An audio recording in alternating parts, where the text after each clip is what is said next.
আসসালামু আলাইকুম। আমি মোহাম্মদ জহুরুল ইসলাম রাজ, টঙ্গী বিশ্ব ইজতেমার ময়দান থেকে সরাসরি বলতেছি।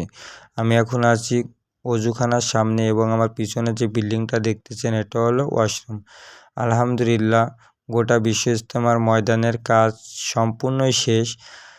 সম্পূর্ণই শেষ এবং আমি গোটা বিশ্ব ইজতেমার ময়দানটা ঘুরে দেখে খুবই ভালো লাগলো। এক কথায় অসাধারণ।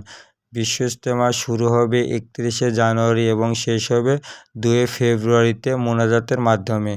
এক কথায় তাবলিগ জামাত বাংলাদেশের অন্যতম একটা ইসলাম প্রচারের মাধ্যম। আসলে শুধু বাংলাদেশ না, গোটা দেশেই, গোটা পৃথিবীতে ইসলাম প্রচারের একটা বড় একটা মাধ্যম তাবলিগ জামাত। আলহামদুলিল্লাহ, বিশ্ব ইজতেমার ময়দানে অনেক জামাত ইতিমধ্যে পৌঁছাইছে এবং অনেক জামাত আসতে পারে নাই, অনেকে রাস্তার মধ্যে আসে।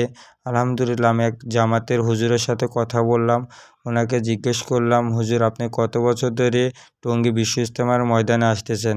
হুজুর বলল, 20 বছরের বেশি হবে বাবা। হুজুর সবাইকে ইজতেমাতে আসার জন্য অনুরোধ করতেছে এবং সবাই যেন ভালোভাবে আসুক। হুজুরের এই দুয়াই করে হুজুর।